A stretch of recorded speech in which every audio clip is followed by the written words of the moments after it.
নমস্কার। অনেক দুঃখ নিয়ে আজকে আপনাদের সামনে উপস্থিত হয়েছি। আহ, হাসতে দেখে অবাক হচ্ছেন, কারণ আমি ভারতীয় জনতা পার্টির হয়ে প্রচার করেছি কেন বা করছি কেন, এর জন্য জনতা পার্টির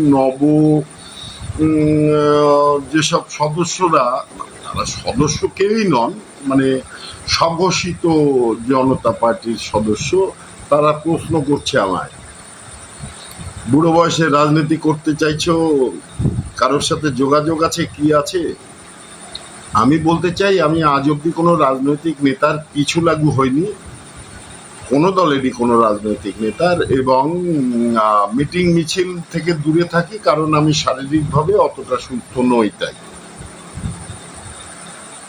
খুব মনে পড়ছে আমার নরেন ঘোষাই, শ্রীরামপুরের জমিদার পরিবারের সন্তান, যিনি ভারতের স্বাধীনতা সংগ্রামের সময় স্বাধীনতা সংগ্রামীদের বিপক্ষে যে ব্রিটিশদের হয়ে কাজ করেছিলেন এবং বিশ্বাসঘাতকতা করেছিলেন। উপেন্দ্রনাথ বন্দ্যোপাধ্যায় রাজসাক্ষী হয়েছিলেন আলিপুর বোমা মামলায়, মনে পড়ে আপনাদের? নন্দলাল বন্দ্যোপাধ্যায় পুলিশের সাব ইন্সপেক্টর ছিলেন, ক্যালকাটা পুলিশের। উনি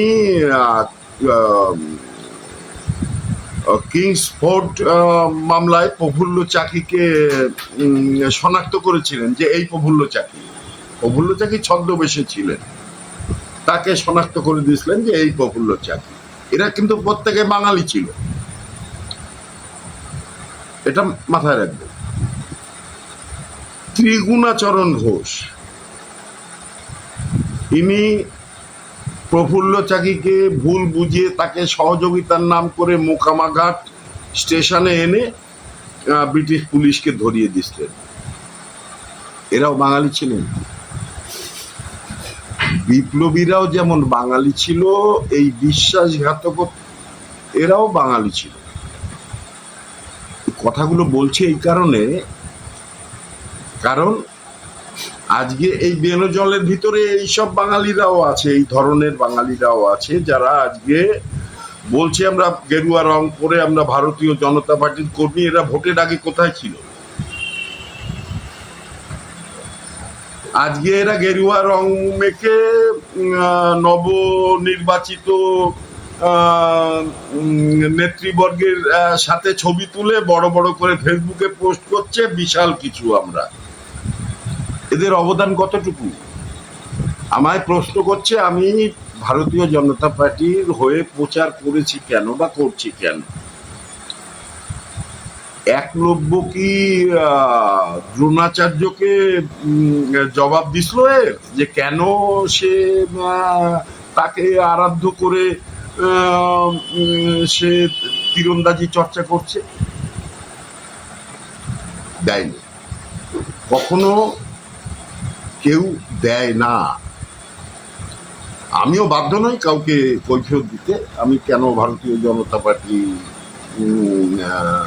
প্রচার করি বা কেন এটা করছি। যাই হোক, এবার কাজের কথায় আসি। তো বললাম নিজের মনের দুঃখের কথা। আমার এই ছোট্ট একটা চ্যানেল, এই মুক্ত কণ্ঠ, আপনাদের কথা, যেটা আমি আশিস বসু আপনাদের সামনে উপস্থাপন করার চেষ্টা করি। আমার কোনো দামি স্টুডিও নেই, না আছে দামি ইনস্ট্রুমেন্ট। সামান্য মোবাইল দিয়ে আমি এই প্রচারের চেষ্টাটা করি। যাই হোক, এবার নির্বাচনের আগে থেকেই আমি সক্রিয়ভাবে এই সমাজ মাধ্যমে প্রচার করেছি। আমাদের প্রতিনিধি, হাবড়ার প্রতিনিধি দেবদাস মণ্ডল মহাশয় এবং অন্যান্যদের প্রয়োজনে। যাই হোক, বলতে চাইছি এবার ভাইপোর কি হবে? একের পর এক এফআইআর হয়েই চলেছে। এ তো সেই দিন নেই যে 4000 পুলিশে ঘিরে রাখবে, সিভিল ড্রেসে ওতে নবাবি করবে। নবাবি তো চলে গেছে। আর এই শুভেন্দু বাবু তো এত বেপরোয়া দেখছি, এখনো 15 দিন হয়ে পারলো না, 15টার বেশি বাঁশ তো গুঁজে দিয়ে দিল। এ কি কাণ্ড। তারপরে রয়েছে সাথে ওই একরামে রক্ষে নেই সুগ্রীব দোসর, অগ্নিমিত্রা পল আর দিলীপ ঘোষ মহাশয়। তারপরে খাদ্যমন্ত্রী যে এই বনগাঁর বিধায়ক, ইনারা তো একের পর এক, এ তো বৈভব সূর্যবংশীরও বাপেরা, বাপরে বাপ, ছক্কার পর ছক্কা। আগে মহেন্দ্র সিং ধোনিকে নিয়ে আমরা নাচতাম, এ তো দেখছি তারও উপরে। আজ অব্দি পশ্চিমবঙ্গে যতজন মুখ্যমন্ত্রী এসছেন তার ভিতরে আমরা শ্রেষ্ঠ মুখ্যমন্ত্রী মানি বিধানচন্দ্র রায়কে। ওনার পরিকল্পনায় কল্যাণী, ওনার পরিকল্পনায় দুর্গাপুর, ওনার বিষয়টাই সম্পূর্ণ আলাদা। ওনাকে একজন মুখ্যমন্ত্রী হিসেবে দেখাচ্ছে একজন শ্রেষ্ঠ ভারতীয় জায়গায় স্থান দেওয়াটাই বড় জিনিস।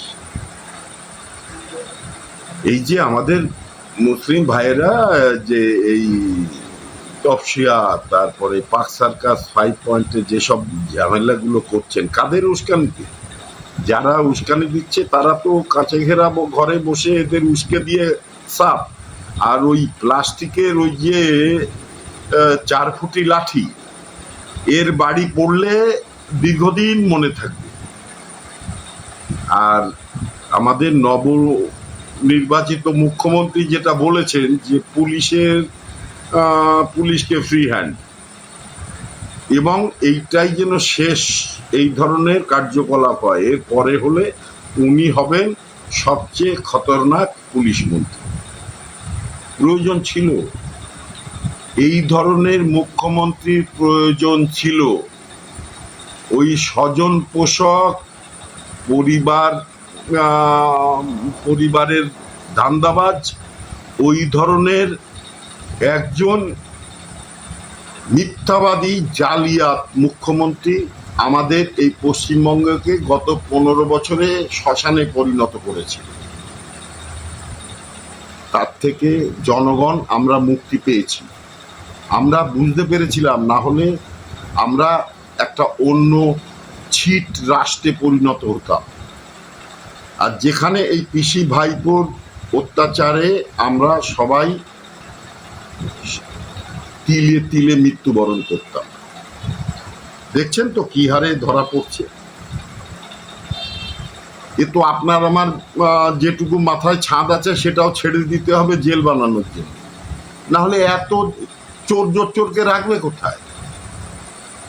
অর্ধেক পালিয়ে বেড়াচ্ছে, অর্ধেক ধরা পড়েছে, কিছু তো এখনো চলছে। আমাদের এই রাজ্যটাকে এই উচ্ছৃঙ্খলতায় নিয়ে যাওয়ার একমাত্র কাণ্ডারি হচ্ছে এই মিথ্যাবাদী জালি মমতা বন্দ্যোপাধ্যায় এবং তার ভাই। তৃণমূলে কি ভালো কেউ ছিল না? হ্যাঁ ছিল, কিন্তু ওই 99% হচ্ছে চোর জোচ্চোর, এরা আবার জেলে যাবে। যাই হোক, আগামী দিনের দিকে তাকিয়ে আছি, সবাই যাতে আমরা সুখে শান্তিতে থাকতে পারি। সবার কাছে অনুরোধ, এই দাঙ্গা ঝামেলা এইগুলো যেন না হয়। তো অনেকে উস্কাচ্ছে, অনেকে উস্কাবে, কিন্তু আমাদের বিরত থাকতে হবে। আমরা কোনো কারুর এই প্ররোচনায় পা দেব না, ভাই ভাইতে লড়াই করব না। ওরা কাঁচের ঘরের ভিতরে বসে মজা নেবে। তৃণমূল তো মুছে গেছেই, এবার ওর রবার স্ট্যাম্পটাও আউট হয়ে যাবে। আর ওই ছেঁচড়া ছোকরা ওই অভিষেক, ওর জেল নিশ্চিত। আর কয়েকদিনের মধ্যেই খবর পাবেন ওই ছেঁচড়াটা অ্যারেস্ট। যাই হোক, দিনটা সবার ভালো যাক, শুভকামনা নিয়ে। ভারত মাতা কি জয়, জয় শ্রীরাম।